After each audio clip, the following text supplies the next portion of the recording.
exciting meeting new people. Exactly, You're always so energetic. True. Okay.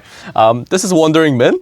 It's a podcast about meeting new people around the world as I travel to new places and sharing their cool and amazing experiences they have. And the first guest I wanted to have, Jesus God, that's also past tense. Philosophy? Because in philosophy you always say was and like this was, Aristotle was, like Socrates was. Of course they all did.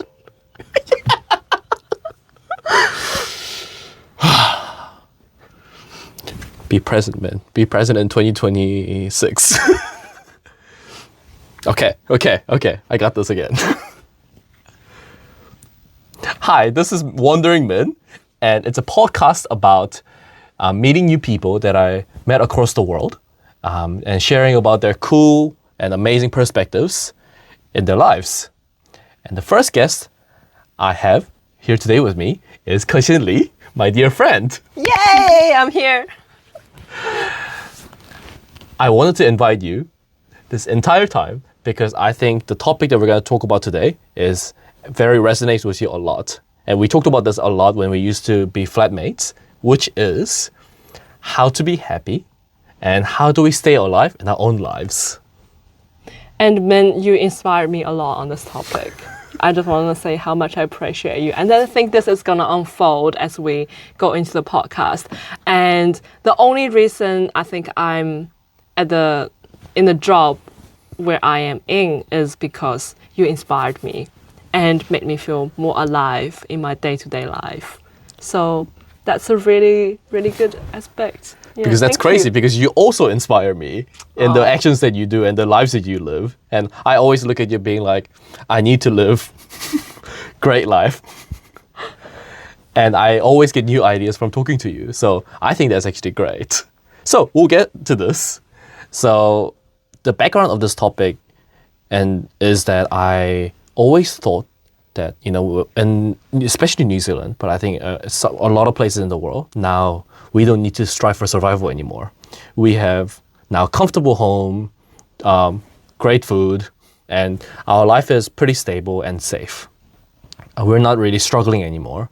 And I think a lot of people start to question themselves at this point, then what do I do now? Like, what do I do to make myself stay alive? What do I do to be happy? Then we start to ask these questions. And I think we've been talking about this a very long time. And I think your background actually is really inspiring to me. And that's why I wanted to really introduce you to people, which was you used to be an IT auditor at EY. And after those, you moved to journalism. And now you work at RNZ. So now I actually want to hear about more the pivot and how you chose to change that career. I think the career change wasn't a very hard decision for me because I never wanted to do IT audit. I got a job in that with a promise that I can do consulting in the future. And after a lot of people who join Big Four would know what they promised is never going to realize. And there's like many factors. It's not like we didn't try or our bosses didn't try. Sometimes there's just not enough opportunities for you. So I was doing IT auditing and never got to do consulting, which is about problem solving, which is what I think I would enjoy because I do like to think a lot about different aspects of the world. And after a very painful, I wouldn't say it's all painful. I did enjoy my colleagues and I did learn a lot in my EY job, but by maybe about a year into that job, it became very painful because I felt my job was meaningless. And meaning was something that was so important to me. So I clearly remember this. I grabbed dinner with Min Sok at this Korean restaurant on North Street and told Min Sok about everything that I about everything, why I was in pain, why my life is painful, why I feel so much pain. And Minso asked me this question. He asked me, if you don't have to worry about money, resources, time, you don't have to worry about anything, what would you like to do? And I said, journalism. And he said, why don't you do it? And then I started finding all the excuses. I'm like, oh, my English is not good enough. I'm not too sure if there's going to be a job for me. Journalism is the shrinking industry. All sorts of excuses. But in the back of my head, I was like, why don't I do it? And then from there, I started to look into ways of trying to get into journalism. And then very lucky, there are opportunities for me. And I've been working in journalism for 2 years now. And the experience is, I wouldn't say is happy, chirpy every single day, but overall it's definitely less painful than IT auditing. Yeah. And I know, Minsok, you went through this process yourself as well. Something very similar. Also, can you tell us, like, what have you went through? Yeah, so I was in financial audit in PwC, and my colleagues actually told me on my very first day, I said, this is not for me. and I knew, I think, from the point at the start, I got the job because out of stability, because at that time it was COVID lockdowns, we didn't know what was going to happen in the future, so I chose the most safest job. But then after working there for a year and two, I realized this is completely against my personality. And it was not even up to a point that I can adapt into this new personality. It's just not the way I like to work. And it's just not for me. I didn't find it completely meaningless because I think I saw the bigger picture, how the audit impacts the industry. I think that's the only thing that really kept me going. But I think I knew it was just not for me. Just accounting, the background, being in the background, being stable, being consistent is not the personality I have. I am more energetic, more impulsive, and I like to travel around the world. So I worked for 4 years and saved money and left. And I decided to go live in Taiwan for 6 months. And then I went to Mongolia. And I lived in the countryside for a month. Then I went to Sweden, lived there for a month as well, and find out that there's not really a job that pays me enough. And then now I'm in New Zealand, trying to go out again. So it has been a adventurous journey and met cool people. And I think this really resonates back on this topic that we're talking about right now, is that how do you really stay alive? So I think maybe we'll cover that first. Yeah, I before we start covering the topic, I have one question I think a lot of audience would be keen to know as well. And this comes from my nitty-gritty anthropology background that needs definition for everything. But what is alive? Actually, I wanted to get the definition from you. And that's the entire point, I think. It's that I wanted to know your perspective and how you see it. So I wanted your definition of what means to stay alive to you. So, Kexin, what does it mean to stay alive?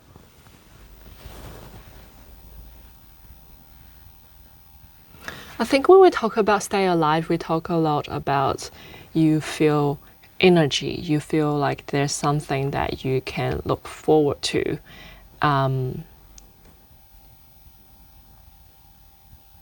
And I think a lot of time we associate life with meaningful, but I don't think meaningfulness is something that everyone strives for. Some people just want happiness, and that's very different. That can be the same, but also can be very different from meaningful life. So, I guess, like, just based on what I thought about it, staying alive, it's just that you feel not necessarily every single day, every moment, but over a period of life, you enjoy that period, and you can also look forward to the next period of your life. Yeah, that's what it means for me. And do you feel alive right now?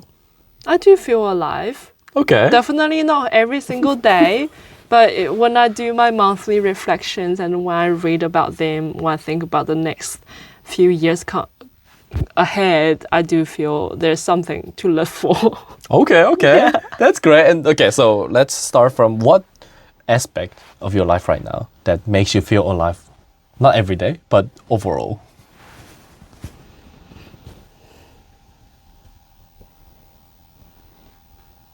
That's really hard to say because I think every aspect plays a role Yeah. in this. My family plays a role in this, my relationship plays a role, my friendship plays a role, my job plays a role.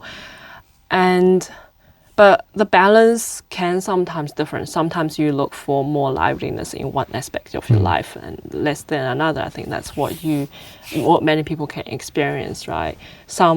I think when I was at EY, because that job was making me feel so unalive, I thought another job is going to be something that makes me feel more alive. And that is true maybe in the beginning of my career, but that changes. And now a lot of different factors play a role into making me feel alive. If my relationship is not going well, my relationship with my family is not going well, it definitely would make me feel like I want to kill myself. Beep. You're gonna beep that out. And this is like a very new feeling to me recent years. Okay. Because growing up, I never felt like I wanted to kill myself, even during my most depressed days. Because life wasn't as hard and painful, and now I'm doing hard things, and life is becoming painful. There are pain, and the pain is actually one thing that makes you feel alive. And I was actually I don't. It's a very immature idea, but I was thinking about it on the bus here. The time where you feel the most alive is the moment that you feel like you want to die, because that's when you realize you're alive. Other times you don't really realize, right? That's very immature. I don't know where that's going, but I just thought about it. I was like, oh, it's kind of true. I think so, because in a feeling sense, that's when you feel the most like gap between your physical self and your maybe perhaps mental self.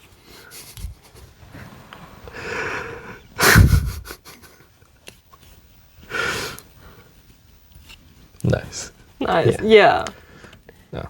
Well, yeah, for the audience, we are just like trying to fix some equipment. That's why there's some silence. Oh, the silence is okay, because I can cut the silence, that's why. Yeah. So it's okay.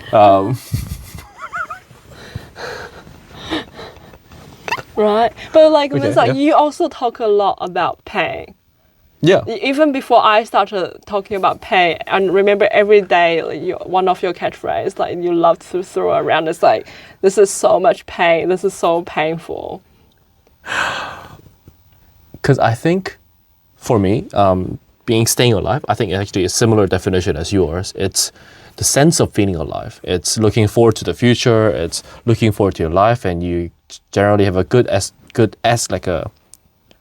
you have a good forecast to your life. And when you have those, life is great. But I think that one of the most painful part is that nothing is free.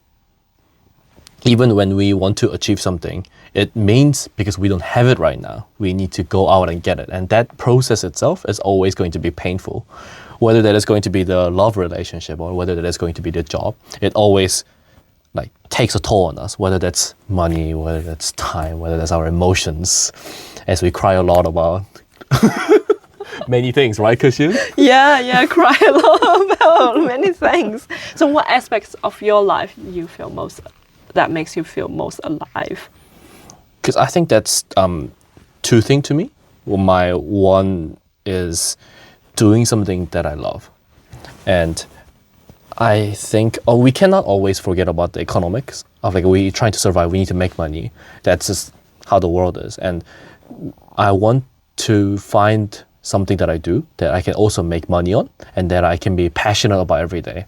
That does not mean I'll be happy every day, because I think that's impossible concept to achieve. But I think it's as long as you're passionate about keep doing the things you love, I think that's actually good and probably the best state we can actually ever achieve. And another one is, I think, is the romantic love. Is that I think I'm still love the idea of the unconditional attraction and the sense of that deep connection between romantic partners. So I think that's the two areas I really look forward to, and that makes me feel alive, living every day. And you mentioned passion there, that's such an important thing, but passion requires so much energy, though. Exactly. Like, do you get tired from being passionate all the time? Yes. Yes, a lot. I mean, it's something I want to talk about today as well, is because of the staying alive and being happy. And I think sometimes if we were to define happiness as literally the feeling, I think a lot of times they don't go together. Is staying alive always means there's actually something going to be more difficult. It's outside your comfort zone. And it's always going to be painful no matter what. It requires us effort. We can't just be comfortable and complacent. It's always outside of your reach. That's why we want to achieve. That's why we want to go more. That's why it makes us passionate. And traveling around the world, and I come back and I'm going to do more, but it's not always easy days. You always live with huge anxiety. You always live with loneliness a lot of times. It's hard to meet people, hard to find a place that you feel comfortable in. And I think that journey, there's always something going to be hard about it. But for me, I like to stay alive more than being happy. If they're both, that's great. But if I had to choose one, it's always going to be, I want to feel staying alive. So that's the choice I made.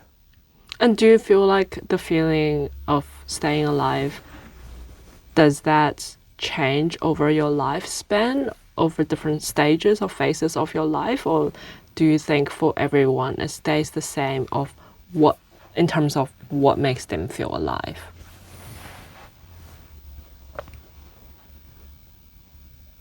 Because I'm thinking, what makes me feel alive, it will be very different from what makes my mom feel that she's alive, and how she feel alive today will be very different to how she feel alive 10 years ago or 20, 30 years ago.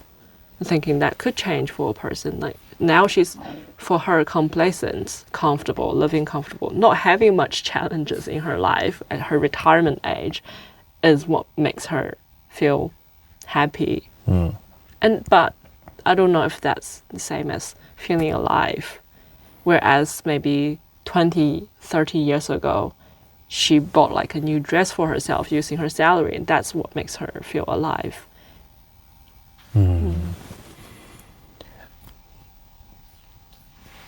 Maybe in practical sense, when we look at everyday life, maybe staying alive can show in different ways. Exactly, for your mother, like buying a new dress. And for me, it was actually buying this mic.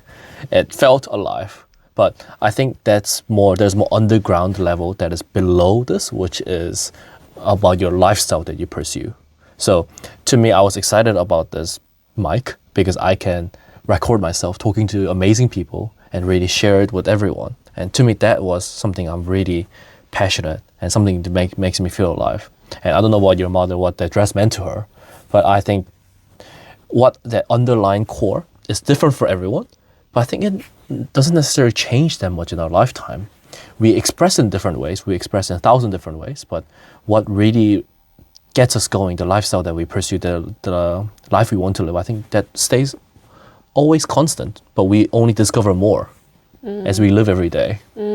What do you think? I kind of agree on that, actually. Yeah, I think at core, everyone is... It could change, but at the core, there's something fundamental about everyone, about what they thrive for. For example, I know people who thrive to have a happy family, like their family life is so important to them, and that will stay throughout their life. And a lot of times are often those people who I kind of conversation with who don't understand why do you want a meaningful life, because meaningful life sometimes come with the cost that you have instability, you have you could be at risk, you could be in danger because of that instability. And that's very different. That's a kind of contrast in what makes different people feel alive, right? Yeah. And I think because with the term meaningful life, there's connotation that it's about, like, not about comfortable life, but it's about something that you do more. But I believe that you can have meaningful life with stable life. That's your thing. And I think that's how I define meaningful life.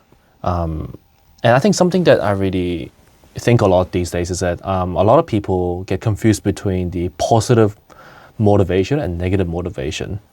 Is that negative motivation is we do something to prevent something. So like if we feel not safe, we do something to make us feel safer. But I think positive motivation is when we have all those negative things sorted out, then what do we do more than that? I think that's what really positive motivation is. So some people can be having an amazing family. That's positive motivation. They already fulfill the minimum requirement of like, oh, just, like have a family or maybe just have a connection in your life. But they want happy family, and that means completely something else. And for me, it was completely something else because when I have all those negative motivations met, my motivation was to go around the world and see new things. And I think negative motivation is not that different for many people. It's everybody wants some level of stability. Different by everyone, but everybody wants some level. Everybody wants good food. Different by everyone, obviously, and but it's all similar. Everybody wants minimal level of connection, but I think what really makes us different is the positive motivation because that's completely different for different people. That is so interesting. That's how I think. What do you think?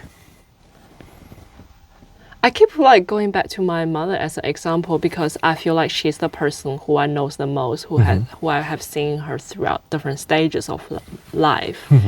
And also she had very, her lifestyle changed quite a bit. So she was very ambitious and built a business.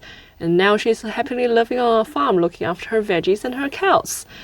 And how many cows? Yeah, I got the gender right. We're in New Zealand, so we have to get this right. And so when I think about that, you're right, because when she was younger, she was very career-driven, and she talked about that phase as that she wanted to provide for me, her daughter. She wanted to give me a better life, and that's kind of a negative motivation because she was running away from a fear that if she doesn't work hard enough, her daughter wouldn't have the best resources available.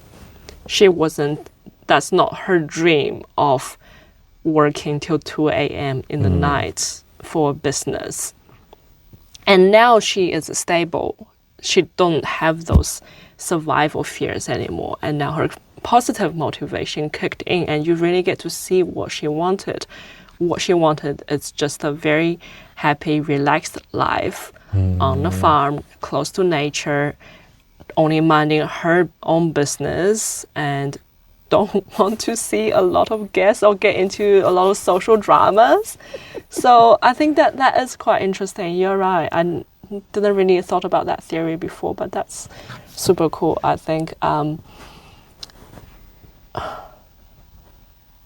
like the question I'm just wondering is, so how does that come hand in hand with the topic, which is stay alive? Because negative motivation can make you stay alive as well. Positive motivation also make you stay alive, right? Yeah, because I think negative motivation, staying alive, I didn't really want to focus on this too much because I think it comes natural to human beings. We know what we're exactly missing. We know what we're exactly scared of.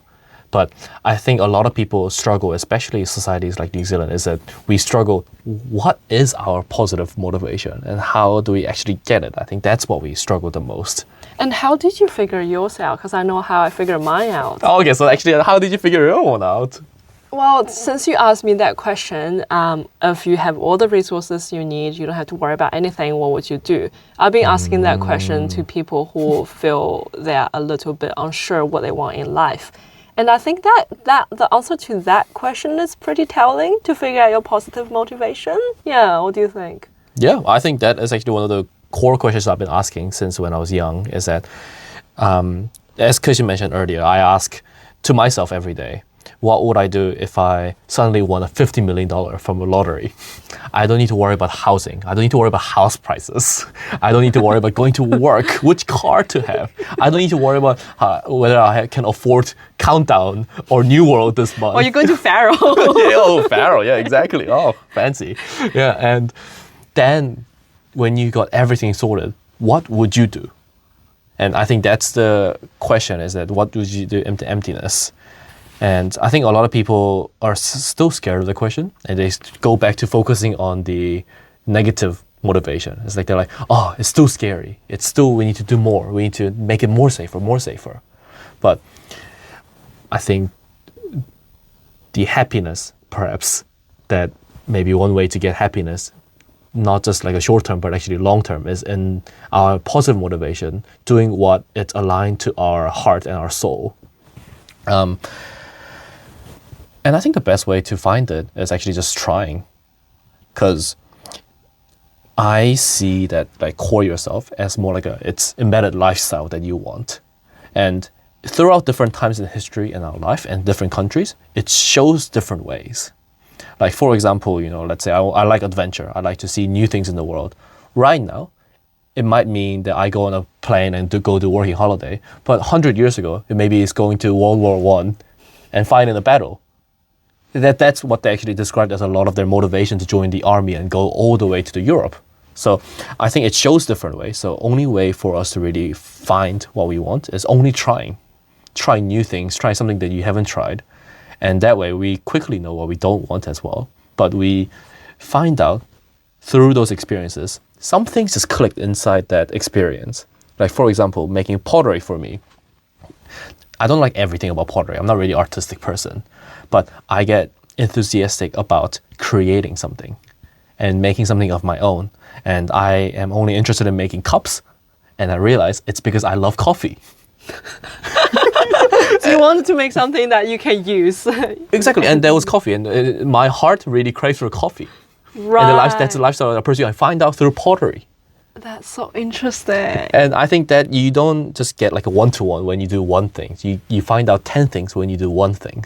So I think that's really a good way to find out what you want. Yeah. But and with that thought experiments, with the question that you ask yourself and ask everyone around you, like, what would you do if you won $50 million in lottery? But you still went to pursue what you wanted to do without winning that $50 million lottery, right? And then you're just talking about other people's fear, which is, I think, is a lot. That's the reason that's holding people back, because they don't have that $50 million. Yes. So how did you end up going about to pursuing something that you want to do without the resource backing it? I had resources. I had resources. So, well, we know that you achieved your money goals at the end. Not by very far. You mean the savings goal? Yeah, the savings goal. But like, from what people know, you didn't have $50 million. You still have to worry about what house you can afford, what car you can afford. You don't go to Countdown or Faro. So yeah, and then what made you just decided to do what you wanted to do without any of the resources backing you? I think because for me, at some point in my life, my negative motivation became me not being alive. And that was more scary to me than not having a car. That was more scary to me than not eating. To me not being alive was always more scary. So I think that's why I always did more. So that actually, in a way, that it started as a negative motivation. And now it's also just my positive motivation as well. So I think that led me to have very low negative motivation, which then I'm not really scared about eating that much. I'm okay to eat. I ate like I only ate 2 meals in Sweden because I was too poor, and even those 2 meals, I was like eating blood puddings. Oh my! That is cheapest things that you can find as a protein source that you can keep yourself healthy. Did you like it? No. Some people like that. Yeah, I ate like the most cheapest food you can find. What? and or even like pick up some like expired goods. Or for housing, I used to live with hostel, and I lived in hostel for first month in Taiwan. I lived in hostel in Sweden as well. I lived with 6 other people. Not because you like living in hostel? No, I want my private space. Like, I crave private space, but that was the best I could do, and that was still above my minimum because my minimum is to sleep on the street. So, I think it's about what you feel comfortable affording and losing, and I think this is actually different for everyone. And I'm not saying just because I'm comfortable sleeping on the street, everybody else should. Because I think different people have different levels how much they can afford as a comfortable and being like without feeling you're scared to death. Yeah, but I also think people will be surprised to find out how low they are able to tolerate when they are doing something they actually want to do. Like, oh no. Well, when I was going into journalism, journalism doesn't pay well. No. And my first paycheck, not first paycheck, but like first job's salary was 55,000, which was a very low level in New Zealand standard when I don't remember what was the minimum wage back then, but not very far off from minimum wage. Yeah. But I was really happy that year. I was happy that I didn't get much savings. I didn't eat out much, which I do enjoy, and I didn't do a lot of activities. So, but I was still happy with that kind of low level of material substance. Yeah. So I guess you also found out that you are able to tolerate the hostel life because you're doing something you want to do. For me, I tested it before as well. I did a short experience before, which is I lived in mountain of Vietnam for about 2 months, and it was in complete middle of mountain in like some random cabin, and I was picking teas and actually helping them with taxes as well when they found out that I'm an accountant. Anyway. They had internet, surprisingly, but they had no hot shower, and it was winter in the mountains. Internet, but no hot shower. Yeah, no hot shower, and they didn't have really proper bathroom as well, and so it was just outside, and like no insulation. Yeah, and that was a very limiting kind of like a survival equipment. And surprisingly, you were able to tolerate that. And that was one of my happiest time of my life. And not because you like that kind of life. And then I realized I can do this. I really can. Like I thought I was a city boy. I grew up in Korea. I grew up in Seoul, out of all places. I was in the middle of the most expensive area in Seoul, and I moved to Ponsonby when I moved to New Zealand. Lived in Newmarket, which is all very well-off areas. And so I was really doubtful of myself. Can I really survive? And would I really enjoy this really like not well-equipped places? Because like, I might have a fantasy about it, but what if I actually go there and hate it? That's true. Tried living there. It was one of my best times in my life. That's amazing. And then I decided I can't pursue what I want because I realized how low my limits are. Yeah, but as long as you're doing something you enjoy, if they make you like living that kind of life and doing finish all of it, I'll.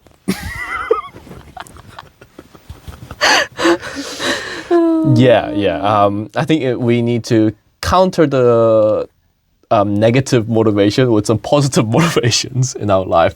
We are willing to do more things and able to sacrifice more things to do positive motivation. But I think when we only have negative motivations, it's hard to keep sustaining your life. That's true. I love this. And the one thing I really appreciate about you is that you laugh so much. And I think traveling around made your laughter quieter.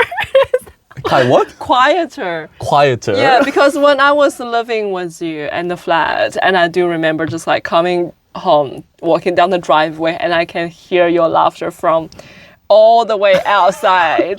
And as much as I love Minso as a person, but like the loudness of your laughter is just so loud. But the thing is about your laughter is that you can laugh at any situation. And that's a really positive outlook on life. I think, which is like very important, that you are able to sustain to stay alive even when you are in an environment without no hot shower and you have to go outside to use the toilet in winter. Yeah, that's amazing. Thank you. Yeah, thank you. It's a compliment. Yeah. I was confused. Is it a compliment? Is it like an insult to like backhand kind of like a compliment? No, yeah. I think my laugh decreased because I'm actually conscious of it. I hold myself. Really? Because in Taiwan, it's a very considerate culture. It's very, it's more important to be more polite than express yourself. It's more crowded as well. Exactly. Whereas in New Zealand, when your laugh is only heard by 10 neighbors. In Taiwan, it's exactly, more people, like, right? and I think how does that feel though? it's okay. Yeah. Because I think it's also because I think if I have my own space, I'll just laugh normally. True. Yeah. So I think that's fine. It's not I'm being considerate and being polite, but that doesn't mean my soul has died. So the laughter's coming back. Yeah. And also because we're recording right now, if I'm loud, it'll blow off the mic. That's why. I thought about that. Yeah. So that's why I'm constantly holding myself off. Oh, yeah. good job. Being in public space. Thank you. Yeah. It's. I love that. But yeah, no. I would love to talk about Mongolia times as well because that was also an interesting experience. But yeah, I can imagine. Yeah. But going back on the topic. Yeah. Of staying alive. Then after all this, what do you think you can tell to other people? If somebody were to ask you how to live, what would be the key takeaway? What would you think they need to really try or really think in their head? I think the one thing is the question that you ask. If you don't have to worry about anything. Or for some people, that question may be if you won $50 million in lotto. I don't think that way. Because I have a lot of worries that's not money. So for me, the question should be if I don't have to worry about anything about my time, energy, resources. That's things that are more constraining than money to me. And then what would you like to do? I think that's a good way to figure out what makes you stay alive, right? Which is the fundamental question that you asked me. I don't know why you didn't ask me if I won $50 million. I think my answer would be very different. Yeah, it will be different. Yeah. And then just to take small steps to give it a try, to work towards that direction, because as Minso said, you got to try it out before you know whether you like it or not. And even now I'm trying journalism. I know the reality of journalism is not the same as I imagined. There's a lot of stories I don't get to work on. There's some stories I use a lot of energy. I spend a lot of energy on it, and it's not every single story is my favorite story. I definitely have my personal favorites, and not every day is a happy, rewarding day, but I have found out that it's definitely way less painful than doing IT audit, and it's something that I think the level of pain is something that I think I can sustain in my life. So you can try what you want to work towards and then see if you can tolerate that pain. Yeah, I think what you said is like, even though it sounds cliche as it sounds, with like you need to just try to find out what you want. And I think that is true, but I think it's important that it always is never what you already have. If you feel like you want something more, it means that you don't have it. And I think a lot of people are trying to find something within their comfort zone without sacrificing anything. And I think that's why a lot of people struggle and eventually sometimes give up.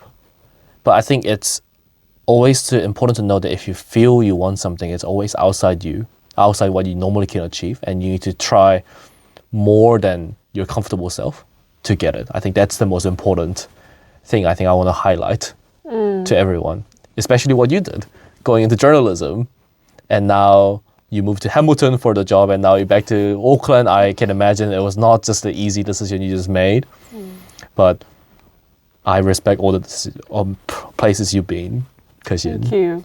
Thank you, Minsock. So I think that's it for us today. Yeah, that's a pretty good Yeah, I think we covered enough. Yeah. Actually, was there anything you want to talk about? Because I know you prepared a lot.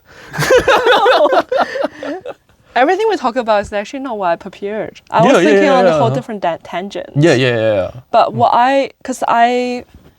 both of us, we are people who like new things. We get energy from trying something that's totally different or new for us. And we kind of hate repetition. I don't know about you, but I hate repetition. But recently I have found that for me, who is always drawn into doing new things, repetition can be very beneficial, because repetition is the way to get you that you become an expert in something. You won't just all of a sudden become like really good at it. And I think repetition is a way of sustaining that aliveness, because you can feel alive by doing something new. Everyone likes new things. I buy new clothes, I make a new clothes, and I think this is new. I feel like really happy, and that makes me feel very energetic. There's something I look forward to. But it's also like quite important to find that life-sustaining aspect from repeating what you are already doing. And repetition is never repeat doing the same thing. Repetition is also everything you learn from the last time you did this, and you repeat it again. You try to do it better, or you try to do it differently. And that makes your life worthwhile, meaningful, which is what I want. Yeah, and alive. Yeah, in that way. That's what I kind of thought when I saw the topic on how to be alive. Yeah. I actually completely agree. Because when I was younger, I was always chasing something shiny. Yeah. Something new, something interesting, something I've never done. And after a while, you try a lot of things, and you kind of start to not find new things that really excite you, and then you feel a little bit depressed. But I realized that that's when the system and the repetition comes really handy, is that you constantly do something that you love, but not just like be stagnant, but grow it, as you said. And now I have a complete different systems to constantly keep my interest and my passion. So I learn Chinese every day. After living in Taiwan, I am writing political philosophy piece on how we should form our society. And I am constantly trying new things every month, because this is a lifestyle I want to try. So I think those are the ways that we can systematically, constantly do what we love. Because I think when we do it, trying to do it out of spontaneousness, I think we often forget and kind of move on from it once we try it once. And yeah, you're right. I think to keep sustaining it for a long time, and how to stay alive for a longer period, is that we need to put those into long systems and long habits to constantly do them.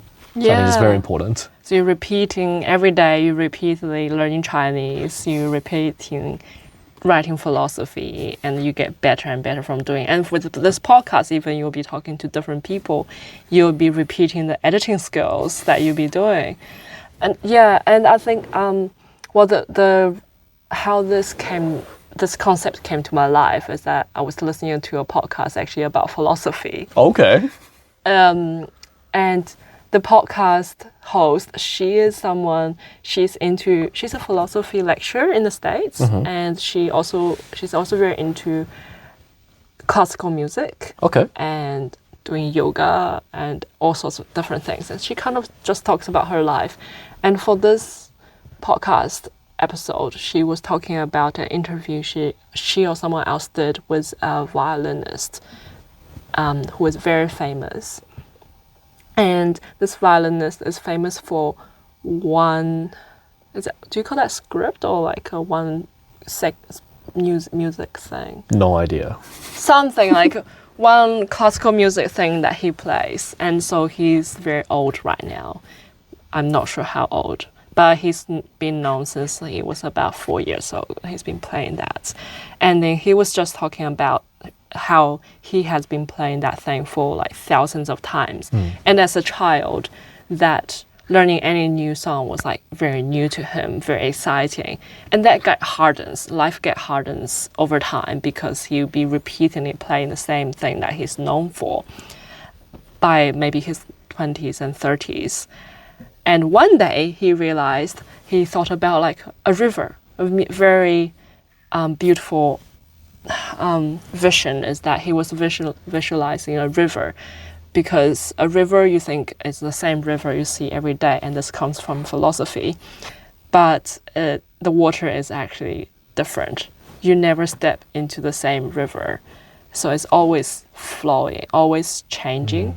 But that's repetition as well. The water is repeating itself, just like flowing down. And so every time you repeat something,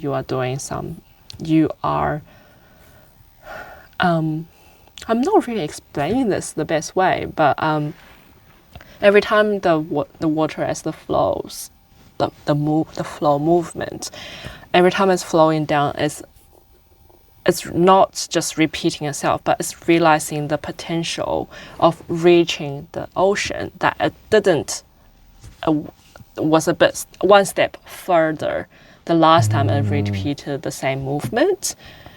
And in that way, repetition is not simply repetition, but repetition is also realizing your potential. And that's, I think, we can realize our life's potential by repetition.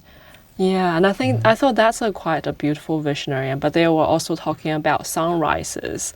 You can see sunrise 1,000 times, and you never think it's boring. I don't know if people think it's boring. Do you? Someday. But to me, it's not boring because I think, well, sunrise is just beautiful, and you never get bored of something that's beautiful. So once something you categorize as beautiful, you kind of never get bored of it through the repetition. But I thought just like that's quite eye-opening to me, someone like who just loves chasing fresh new things. Yeah. Yeah, I think it's because both of us actually, are constantly trying to do what we love to do and trying to live a life, not just like as a short project, but we want to constantly do it through our life. That's why we think about this every day. And that was something I had to realize at some point in my life, that I can't just keep chasing my impulse, desires, and just let me do just this whenever I feel like it, because it'll never come. It only comes, and your passion only comes to you when you constantly, repetitively do it every day, not out of discipline, but out of drive. So yeah, I think that's actually really, really important point. Something I had to learn very hard, but. Yeah, I think because I was thinking at the question, one of the way that you can frame the topic was how to prevent life harden. And life actually does harden at a certain point. And for example, I just enjoy the same food for dinner most days of the week. Really? Well, not really. If I have a choice, if I can go eat out, I will like order different things. But yeah, since I'm cooking for myself, there's only one you hate thing cooking, yes. Yeah, I hate cooking too. I don't know why I hate cooking, but yeah. Can't understand, but Cooking is painful. cooking is beautiful. Why is cooking beautiful? I think I enjoy the process of creating and eating. I enjoy both of those too. But I just don't enjoy cooking. I think it's because every time I cook, it just like turns horribly. That's why. Because you don't follow recipe. You follow your heart. I may skip steps. I made lurofan yesterday. What? Lurofan. You did? Yeah. I think I'm trying to keep myself alive, making these kind of like things, not just like eat what's given to me or what I can buy, but being able to make something of my own without having to depend on others. Yeah. That's really interesting. That wouldn't make me feel alive. I think my food would just like kill me. And so like the thing that makes everyone feel alive is so different. It's right? completely so different. And we're like in no position to judge. And I appreciate my IT audit colleagues who can who can sustain through that job, but it's me. It's not the job. I also admire financial auditors of my friends. Yeah. They can sustain that life and they find passion within their job, but it's really not for me. Yeah. And we just have different directions in our life. Yeah. So, Good are you job. alive, Kexin? I'm alive, and very much so after this conversation. Wow. So exciting. Are you? It was a hard question, I think, coming back to New Zealand for a little bit, and then right now I'm looking for new opportunities and trying to find work. But having not much things to do, I think was kind of killing me. But I think I'm trying to do more things like writing philosophy and studying Chinese. And I think those are keeping me going every day. Without it, I think I'll feel not alive. But with those right now, I feel alive. Are there certain places that make you feel more alive than others? Yeah, and I found it to be when I'm surrounded by people who also want to stay alive and also wants to do things in their life, and the environment that fosters it. So like, for example, if you're in corporate areas in Korea, you not have luxury to feel alive because you're working until 2 a.m. every day, just trying to survive in your workplace. And not a job that you absolutely enjoy. Exactly. And then it's usually a job that you don't enjoy because you chose it out of like survivalness and because how competitive Korea is. So I will not enjoy the environment at all. And to me, New Zealand is comfortable, but it doesn't give me such a new exciting opportunities like I experienced in other countries, like in Taiwan. Like when I was just writing philosophy there, people just wanted to work with me just because I write. I'm not special in this, but they want to talk to me, they want to learn more about it, and they want to facilitate like a philosophy discussion class. And that opportunity already is just there without having to, make something of my own. I have to like find people who enjoy this, but they already asked me for it. So I think those are just different environments that you can find. Yeah. So the environment for some people do play a role in it as well. I think it's a big role. And as an anthropologist, I think you'll understand, Kexin. True. Like because the culture is will be very different, and your personality may fit in one culture, while it's totally unfit in another one. Exactly, and if you want a stable, happy lifestyle, I think New Zealand is actually a great place for you to stay. We don't have that much changes in our life, as you know, working in journalism. That's why I don't read New Zealand news. What? Excuse me. I'm sorry, Kexin, but New Zealand doesn't bring me any exciting news compared to reading US news these days.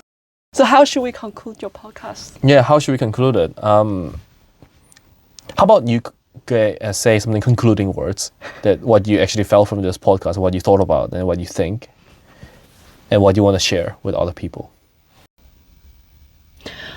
And I feel like by the end of this podcast, just even this question, or just trying to go back to our original wording. So just even this question, how do you stay alive in your own life, is actually a question that you can discuss with people that you are comfortable with, that can help you feel more alive. And even for me, after this conversation, I feel even more alive because we are able to talk about a lot of the deep motivating factors about what we consider as alive and what we consider as not alive to each other quite openly. So this is not a day-to-day question that people throw around. Maybe it's a day-to-day question that Minso throws around. I was going to say, this is my breakfast question every day. Yeah, but for a lot of people, I know that you don't ask that kind of question. And I think that's a very important question. Even just talking about it can make you start thinking. It's not something, even for introverts like me, can just sit down and think about it and then come up with a conclusion. It's when ideas get spoken out, and then you get feedback from other people. You can solidify what you feel as alive and not alive. And one interesting concept I learned today from Minsok is the positive motivator and the negative motivator, which I think is quite helpful for me to understand what's going on in my life. And that's super interesting. Yeah, just enjoy this conversation. That's great. What I thought about from this conversation, our conversation was very chaotic as always. But I think it's because of the reason is that I think the question of how to stay alive, there's so many layers of it. It's how do you even find what you want? When you have it, how do you even make it consistent? How can you differentiate between like positive and negative motivation? And how do you like discuss it with other people and let it grow as well? Like, I think there's so many different layers about it. That's why we keep touching so many different topics really fast. But I think at the end of the day, it's you getting outside your comfort zone to really be alive. Because any of this that we just talked about, finding what you like, talking to you, people around you, it involves us to be more than just ourselves today. And itself is we call it growth. That's maybe how we feel alive. And we only feel growth when we're actually doing something that we feel close to. So I think rather than trying to do work that you hate and trying to find the growth in those pain points and painful environments, maybe it is better if we change to a different environment that we actually feel we belong and then finding growth there. I believe that is actually a much healthier way to stay alive. Absolutely. If you hate your job, let other people who love it do it. They will do a much better job, I think. Yeah. And you lose competitiveness because you hate it. Exactly. Let the people who love audit do audit. Oh my god, yeah, how much I try to do audit. Like, I just can't compete with people who's good at it. Like, it's just different. Passion brings different energy. Yeah, absolutely. So anyway, thank you for coming to this podcast, Kexin. Thank you for having me. I hope you enjoyed this conversation. I absolutely did. Thank you so much, Minsok. I hope you get a lot of audience and a lot of listeners through your podcast series. Very helpful. Can't look forward to the next topic and the next person that you'll be discussing your wandering men with. Yeah, great. Because honestly, for me, purpose of this podcast is to actually not get more listeners, but at least inspire even one person or many people through our conversations, through conversation with many people. So I hope I just at least inspire one person. You should tell them to leave a comment and engage with you. You don't need to leave a comment, it's okay. You need to engage with me, it's fine. As long as you engage with yourself, that's all that matters.